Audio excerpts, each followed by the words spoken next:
नमस्कार दोस्तों, कैसे हैं आप लोग। उम्मीद करता हूं सब कुछ स्वस्थ होंगे, मस्त होंगे और अच्छे होंगे। मैं हूं दुर्गेश डीके, आपका फ्रेंड।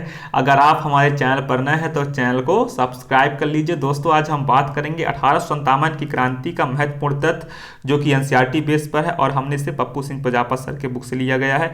दोस्तों, अगर हम बात करें, तथ्य इस प्रकार है जो कि आप अपने स्क्रीन पर देख रहे हैं। अगर आप इसका स्क्रीनशॉट लेना चाहते हो तो ले लीजिए, नहीं तो आप इसका फोटो जो हम ये नोट्स है तो आपको हमारे टेलीग्राम चैनल पर मिल जाएगा और टेलीग्राम चैनल का लिंक हमारे डिस्क्रिप्शन में है। दोस्तों, अगर हम बात करें 10 मई 1857 का दिन भारतीय इतिहास का एक महत्वपूर्ण दिन था। 10 मई के दिन दोपहर के पश्चात मेरठ छावनी में सिपाहियों ने विद्रोह कर दिया। वस्तुतः विद्रोह की शुरुआत एक पैदल सैनिक ने की, किंतु जल्द ही सभी सिपाहियों के साथ साथ आसपास के लोग भी उसमें शामिल हो गए। सिपाहियों ने वहां के शस्त्रागार पर कब्जा कर लेते हैं। तो दोस्तों, इस प्रकार का महत्वपूर्ण तथ्य है एनसीईआरटी बेस पर, आप लोग इसे देख लीजिए। जैसे 10 मई 1857 को पहला स्वतंत्रता संग्राम हुआ था, आप सब जानते हैं। दोस्तों, अगर हम बात करें, हमारा दूसरा महत्वपूर्ण जो तथ्य है, मेरठ शहर को दिल्ली से जोड़ने वाली टेलीग्राफ लाइन काट दी गई। फिर सिपाहियों का एक दल दिल्ली की तरफ चल पड़ा और 11 मई को तड़के लाल किले के फाटक पर पहुंचा। वहां पहुंचकर सिपाहियों ने मुगल बादशाह बहादुर शाह को विद्रोह का नेतृत्व करने के लिए राजी कर लिया। अगर हम बात करें, मेरठ शहर को दिल्ली से जोड़ने वाली टेलीग्राफ लाइन काट दी गई। फिर सिपाहियों का एक दल दिल्ली की तरफ चल पड़ा और 11 मई को तड़के लाल किले के फाटक पर पहुंचा और वहां पहुंचकर सिपाहियों ने मुगल बादशाह बहादुर शाह जफर को अपना नेता चुन लेते हैं और वो मान जाते हैं। विद्रोहियों को बहादुर शाह द्वारा समर्थन देने की खबर जंगल की आग की भांति समूचे भारत में फैल जाती है। हालात बहुत तेजी से बदलने लगते हैं। परिणाम स्वरूप गंगा घाटी के छावनियों और दिल्ली के पश्चिम की कुछ छावनियों ने विद्रोह के स्वर तीव्र होने लगते थे। अगर हम बात करें, जब विद्रोह हुआ तो बहादुर शाह जफर जब अपना समर्थन दे देते हैं तो यह समाचार पूरे भारत में फैल जाता है कि भारत का सम्राट समर्थन दे दिया है इस विद्रोह के लिए। तो सब कोई जाग जाते हैं, लेकिन यह विद्रोह सफल नहीं होता, आप सब जानते हैं। अगर हम बात करें तो सिपाहियों ने अलग अलग स्थानों पर अलग अलग संकेतों के साथ अपनी कार्यवाही आरंभ की थी। कई स्थानों पर शाम को तोप का गोला दागा गया तो कहीं बिगुल बजाकर विद्रोह का संकेत दिया गया था। सिपाहियों ने सर्वप्रथम शस्त्रागार पर कब्जा किया और सरकारी खजाने को लूटा और उसके पश्चात उन्होंने जेल और तमाम सरकारी इमारतों पर हमला किया और वहां स्थित सारे सरकारी दस्तावेज जला देते हैं। अगर हम बात करें, सिपाहियों ने सबसे पहले शस्त्रागार पर कब्जा करते हैं और सरकारी खजाने को लूटते हैं और उसके पश्चात जेल और तमाम सरकारी इमारतों पर हमला करते हैं और वहां स्थित सारे सरकारी दस्तावेजों को जला देते हैं। अगर हम बात करें, वहां के जितने दस्तावेज होते हैं सबको वो जला देते हैं। जब विद्रोह का शुरुआत होती है 1857 की क्रांति का, तो सारे दस्तावेज वहां के सिपाहियों ने जला देते हैं। अगर हम बात करें, विद्रोह में आम लोग भी सम्मिलित हुए थे। विद्रोह जब हुआ था तो उसमें आम लोग भी उसमें सम्मिलित हुए थे। फलतः इसका दायरा दिन बर दिन बढ़ता गया। लखनऊ, कानपुर और बरेली जैसे बड़े शहरों में अमीर और साहूकार भी विद्रोहियों के आक्रोश के शिकार बने, क्योंकि किसान इन लोगों को न केवल अपना उत्पीड़क बल्कि अंग्रेज का पिट्ठू मानते थे। जो साहूकार होते थे, अमीर लोग होते थे, वो अंग्रेजों के बहुत खास होते थे और जो कांग्रेसों के किसानों के साथ वो लोग बहुत दुर्व्यवहार करते थे और उनका उत्पीड़क करते थे, उनका मतलब गलत उनके साथ व्यवहार करते थे। अगर हम बात करें, मई जून के महीनों में अंग्रेजी सरकार के पास विद्रोहियों की कार्रवाइयों का कोई जवाब नहीं था। एक ब्रिटिश अफसर ने लिखा है कि ब्रिटिश शासन ताश के किले की तरह बिखर गया। भिन्न भिन्न स्थानों पर विद्रोह के स्वरूप में समानता कारण आंशिक रूप से उसकी योजना और समन्वय था। निसंदेह विभिन्न छावनियों के सिपाहियों में अच्छा संचार बना हुआ था। अगर ये आंदोलन सफल हुआ होता तो कुछ लोग ऐसे थे जो अंग्रेजों का साथ देते थे और भारत के क्रांतिकारियों के साथ गद्दारी कर देते थे, नहीं हमें पहले ही आज़ादी मिल जाती।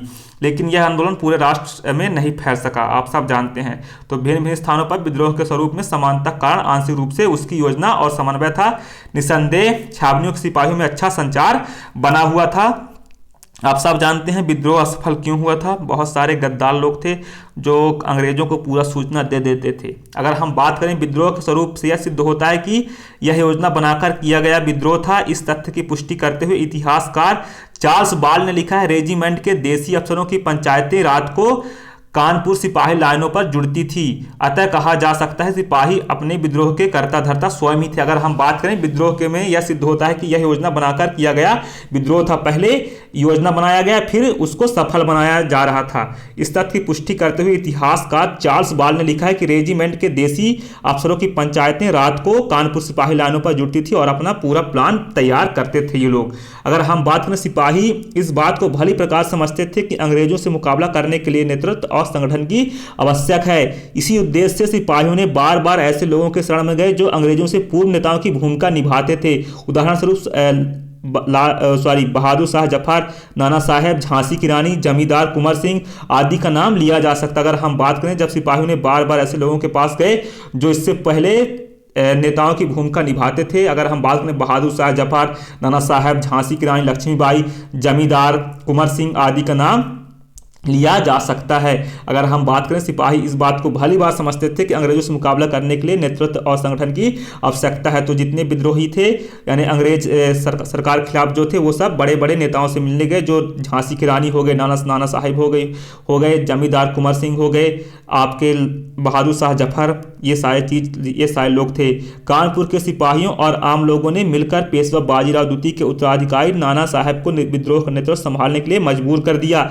इसी प्रकार से झांसी में रानी लक्ष्मीबाई, बिहार में आरा के स्थानीय जमींदार कुंवर सिंह तथा लखनऊ में नवाब के युवा पुत्र बिरजिस कद्र को विद्रोह को नेतृत्व संभालने के लिए मजबूर किया गया। अगर हम बात करें, कानपुर के सिपाहियों ने नाना साहेब को मनाया, फिर उसके बाद हमारी झांसी की रानी लक्ष्मीबाई आई, फिर बिहार में आरा के स्थानीय जमींदार कुंवर सिंह जो बहुत फेमस थे, लखनऊ में नवाब के युवा पुत्र बिरजिस कद्र को विद्रोह का नेतृत्व संभालने के लिए मजबूर किया गया था।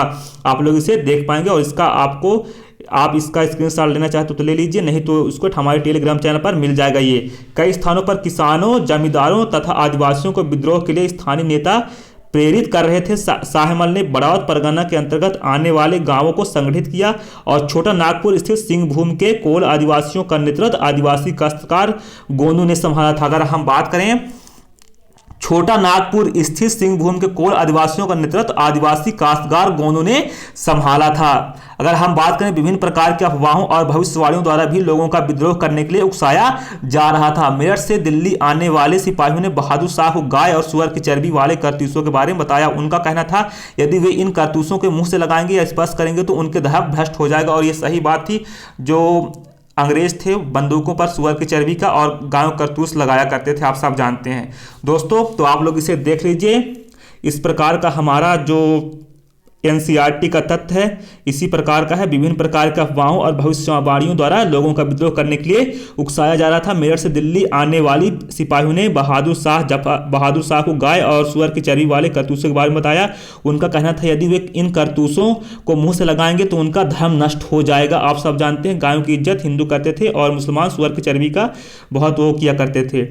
दोस्तों आप सब जानते हैं 1857 के विद्रोह में यह अफवाह जोरों पर थी कि अंग्रेज सरकार हिंदुओं और मुसलमानों को जाति और धर्म की तरह किसी तरह से भ्रष्ट करना चाहती है। अफवाह फैलाने वालों का यह कहना था कि इस उद्देश्य को ध्यान में रखकर अंग्रेजों ने बाजार में मिलने वाले आटे में गाय और सुअर की हड्डियों को चूरा मिलवा दिया। फलतः लोगों ने आटे को छूने से इनकार कर दिया था और ये अंग्रेज लोग करते भी थे। इस तरह उनका चाल ही था अंग्रेजों का।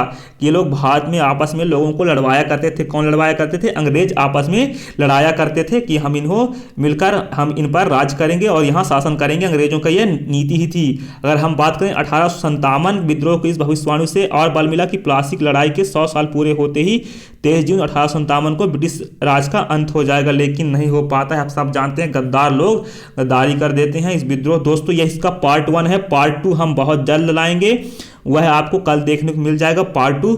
तो आप इस चैनल को सब्सक्राइब कर लीजिए। हम अच्छी से अच्छी चीज़ें आप लोगों की लाते रहेंगे। अगर आप हमारे चैनल पर नए हैं तो चैनल को प्लीज़ सब्सक्राइब कर लीजिए और अपने राय कमेंट बॉक्स में ज़रूर दिया करिए, क्योंकि आपका हर राय हमारा मोटिवेशन है। क्योंकि ज़िंदगी उसकी नहीं जो ज़िंदगी से घबराते हैं, ज़िंदगी उसकी है जो ज़िंदगी से टकराते हैं। All the best of hard work. आप अच्छे मेहनत करिए, एग्जाम को फोड़ डालिए। आपका एग्जाम अच्छा होने वाला है। 2022 तो चला गया, 2023 आपका ही होने वाला है। जय हिंद, जय भारत।